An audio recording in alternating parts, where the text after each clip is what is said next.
18岁高中毕业就下乡了呀。我们那个下乡那个地方海拔4000多，一共20多户人家，全都是土匪，只有一个贫下中农是个猎户。我说这个孩子是天才，他的这个爸爸说，我们来都说孩子是弱智啊，获得各个学校的奖金37万加币，整个都是西人，就我一个华人。联合国同意了我这个理念，帮助了2万多个无家可归的孩子上了学。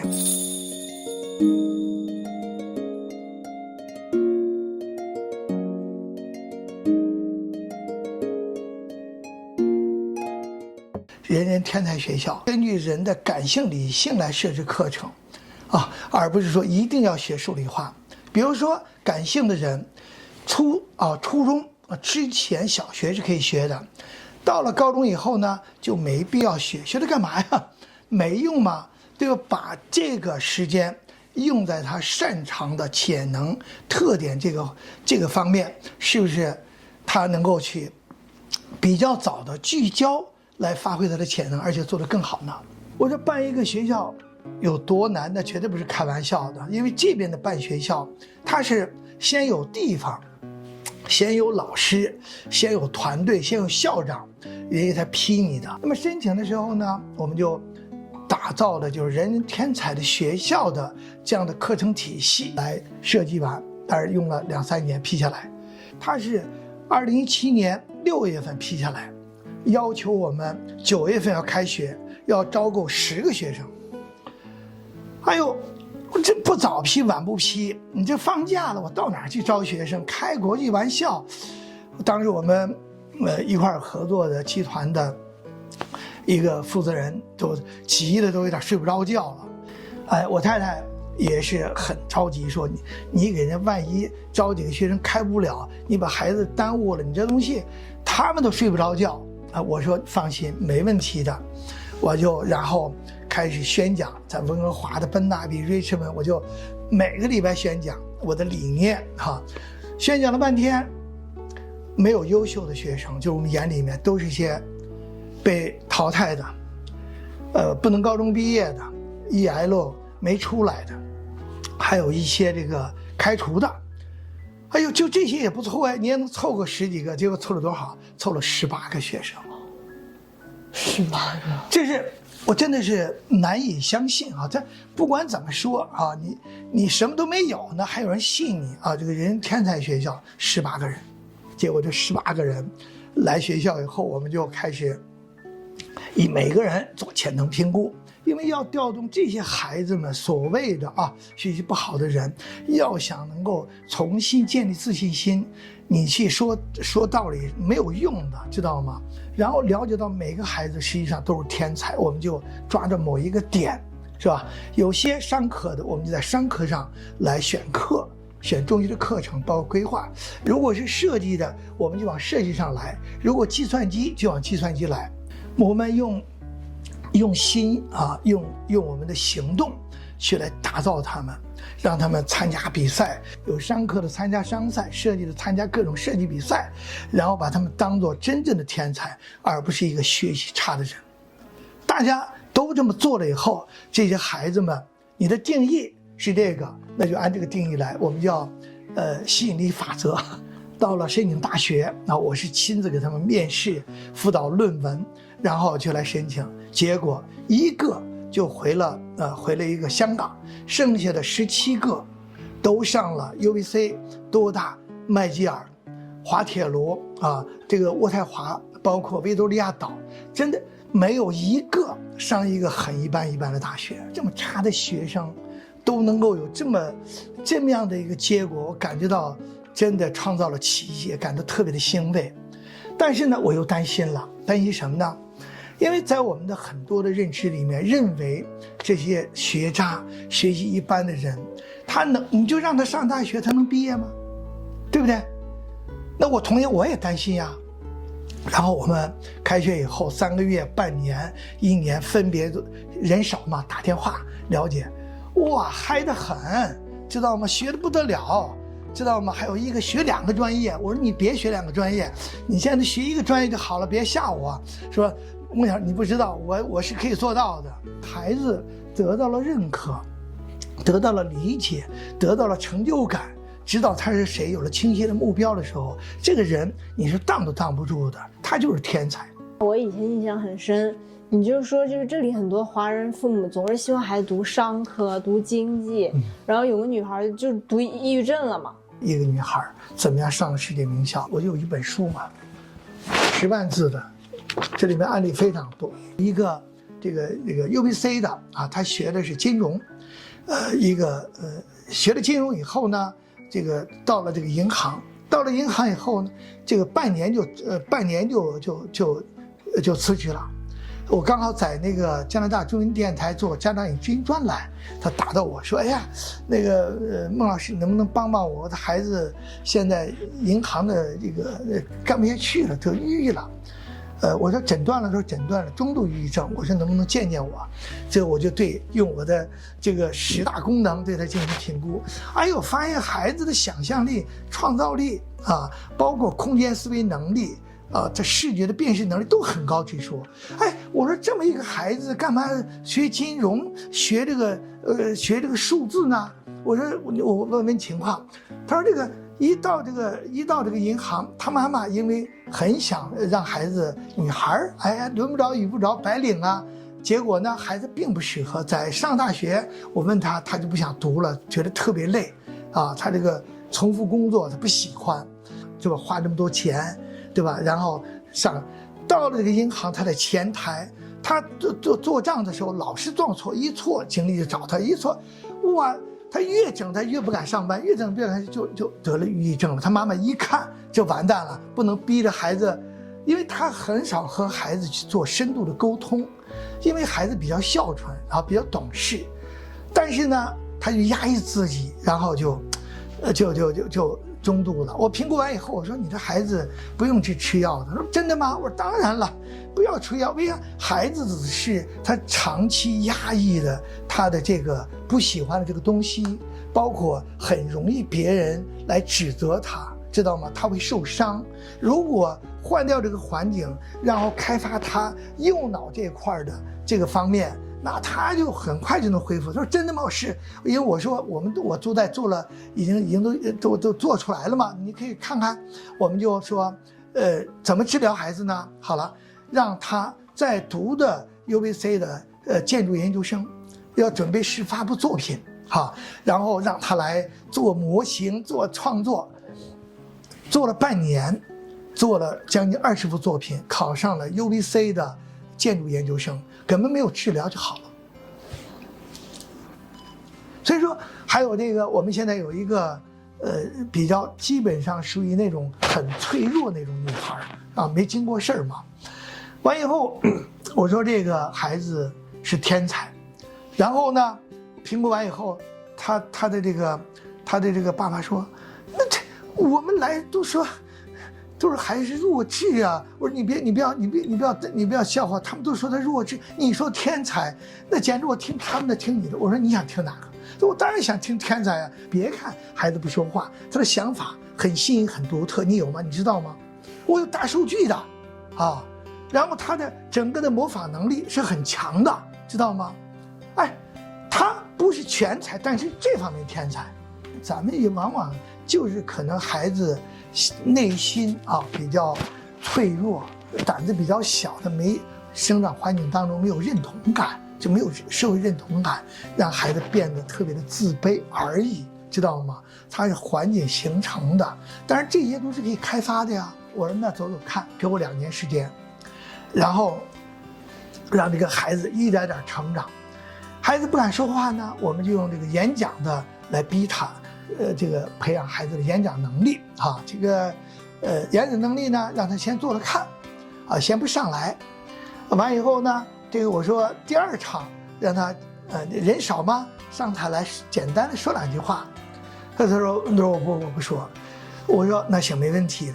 结果呢，第1场的时候有一个男孩上来演讲，腿在抖，他看到了，哎呦，他不是我一个人害怕呀，好像他也害怕，啊。他就有点胆子，说我能念不呢？我当然可以念啊！啊，他就开始念，啊，我说你回去呢，对着镜子啊，简单的去表达你的一个想法。演讲从一点点开始，最后慢慢的就开始说话了啊，有点，然后就让孩子在画一些画，教他来做设计呀，电脑的各个方面，哇，孩子就是特别喜欢，就是特别喜欢。然后那一年做世界杯的绘画比赛，某一年我时间忘了，太多人了，获得了铜奖。哇，这孩子一下子就给打了鸡血一样，因为不要说是这个国际比赛，就是一个班里比赛，他都没人表扬他。成长当中又是一个保姆管着他，你想这种孩子，对不对？哇，他觉得简直是就是那种振奋呢，知道吗？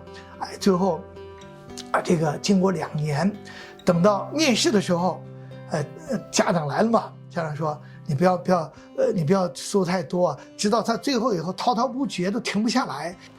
最后他们一般面试30分钟啊，他出来40多分钟，他妈妈要冲进去，我说你千万别冲，人家正是大学的录取面试，你冲进去就麻烦了。40分钟被4个学校录取，还有奖学金，就是这么一个被忽略、认为弱智、胆小的一个孩子，当你发现了他某些潜能特点去开发，那这个孩子就是天才。我还有一个也是北京来的一个男孩，这个驼着个背，这个无精打采的，妈妈说简直把他气死了。从小学到初中，老师一整就叫他去开家长会，这个能不能约我？那我来约一下，评估一下，又发现了个天才，真的是这个天才难以相信的。看动漫，他看的游戏动漫，他把人物悄悄都把它画出来，没学过画，知道吗？他还学那个不同的声音录下来，他妈妈都不知道，因为妈妈不让他干，知道吗？孩子有这个配音，还有那个画点小人物，评完以后我说你这动漫的真的天才的天才，你这个太厉害了。他说老师我真的吗？当然真的了。我说你这太厉害了，然后就来打造他。这个说结果吧，也是经过大概3年时间，上了美国前10的大学，然后大一以后，像这种学习不行的人，考上以后动漫设计，竟然从第2年开始，校长表彰的优秀学生，全额。大3，他妈这以后我做回访才知道，他妈说大3已经拿到了学校的 offer， 让他当大学助教。这个美国要做一个大的动漫项目，需要100个动画师，他被选上了全世界。然后这100个呢，又要找17个主创师，他主创师，他有全世界17个又选上了。他们那个创意就是和我们有时候想象，哇，看着就是很有想法。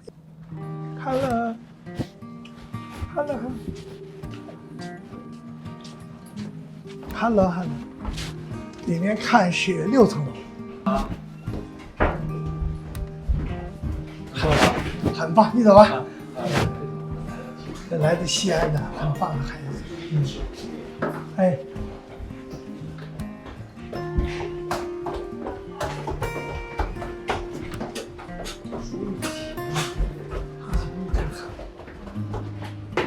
韩国的学生，这是这个 college。Hello，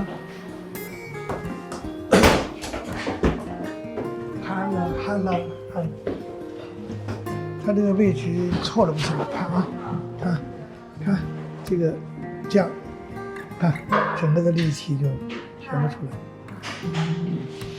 Hello， 这是小姐工作室。多久没有写书法了？不写了，现在没时间写了。这是我这个练板力5斤重的铜笔，5斤。哇，好沉啊，真的。写5米大的字。以前在那个 P1表演嘛，写那个龙字，大概12瓶的墨汁，放那个大盆里面，差不多一站。但是这个毛笔很难洗，要洗3个小时才能洗干净。Hello，好了，这个是我说的那个，今年那个37万，看一下，这是中学的一个创作室，他们很会动手啊，做这些造型。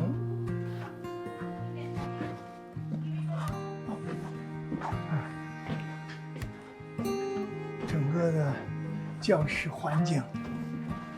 孩子的动漫设计从小稿一点点，是不是？我们的副校长看这面墙，老师画的，对呀。我觉得有些真的有时候真的是还是，所以说这个下乡让我真的感受到真的太多了。这么100斤麦子，对不对？你咋活过来？天天吃土豆，我把你吃成土豆了，得想办法换呀。所以说就是我觉得这样的经历对我未来遇到的所有的困难，我认为帮助是非常大的。我很想把这个人人天才学校理念、教学方法，包括生活学习以及潜能这个东西，能够去来向全世界来传播。我想做一个样板店，2000人的一个样板店，然后呢，在全世界来推广这样的教学理念，让人人天才学校到处开花。我觉得那时候我就真的是达到了一种没有白来的这个世界上。这说老实话，人一生都有几十年，知道吗？要为社会稍微留下点什么东西，有价值的东西，为了改变社会，或者能为孩子的成长做一点改变，我觉得死而无憾，真的是死而无憾。我个人无所谓了，我觉得就把这个弄成了，我觉得就可以了。写书啊，全世界的这个书法呀，巡回展出啊，对呀，多好啊！对，我还是。最终我还是想写书法、国画、摄影，太好了，没办法。我一旦一写，我就忘记时间，对吧？就是这个才是我的最爱。但是因为，这个很多的时间节点不同嘛，不同的阶段你要做不同的事情。我真的很想把这种潜能书法也传遍全世界，这是真的。全世界有人的地方都有华人的地方，让更多的人很快写一首漂亮的造型很漂亮的书法，而且很简单的，我觉得也是一个小梦想之一吧。他这个不一定要当家，是吧？那你能写一首漂亮的书法，自己也很有成就感，是吧？反正这个人生啊，反正我是觉得就是说，怎么着都是几十年，对不对？谁都说那最多100年了不起了，对不对？让自己心里感觉到还值，这点很重要。说还做了点事儿，是不是？你看那些年去世的人，都是懊悔这懊悔那，这个没做那个没做，也不知道我这一生活啥呢？我真的见证了太多人，知道吗？就是我觉得我们每个人活在世上。反正我就觉得凭自己的那个内心吧，去力所能及的做一点点改变世界的事情，我觉得足够。